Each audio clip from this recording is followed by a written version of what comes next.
Estamos no lugar de Río Seco, na parroquia de Vilela en Taboada. Tráenos ata aquí o calvario que están pasando os 3 veciños que viven neste lugar e que levan máis dun mes soportando o asexo de persoas descoñecidas. Chegan nunha furgoneta branca e campan ás súas anchas polo lugar. Nesta casa entraron no taller, a dona sorprendeu a un home dentro e mesmo sufriu unha agresión.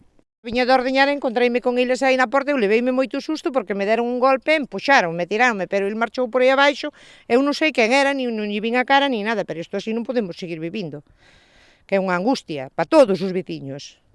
Que estes días estamos aquí un pouco nerviosos porque, claro, están nos perseguindo aquí toda a noite, e entonces con isto, é verdad, non podemos vivir, vamos. A todas as horas está aquí un tipo, non sei se hai máis por aí que nos rodeen, pero un tipo solo non creo que este.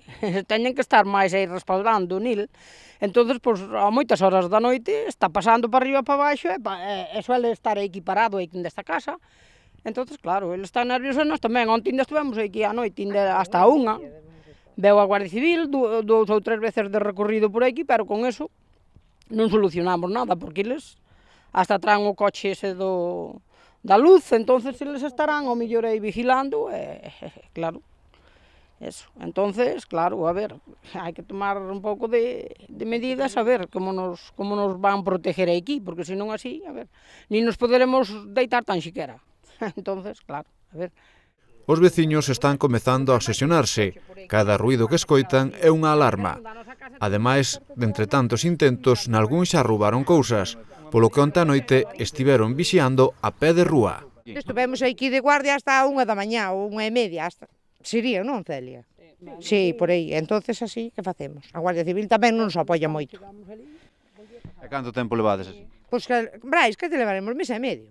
Mes e medio levamos nesta situación. A ver que facemos. O máis incrible é como actúan, xa que se comportan dunha maneira moi rara para ser ladróns, polo que os veciños intentan sacarlle ferro ao problema cun sorriso.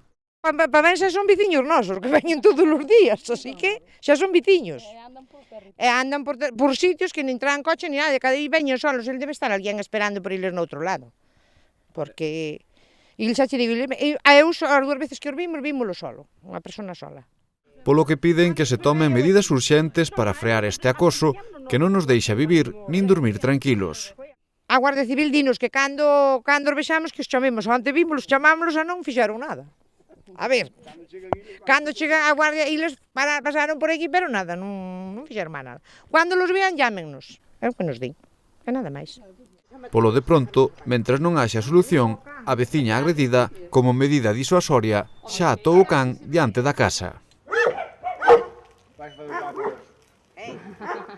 Vamos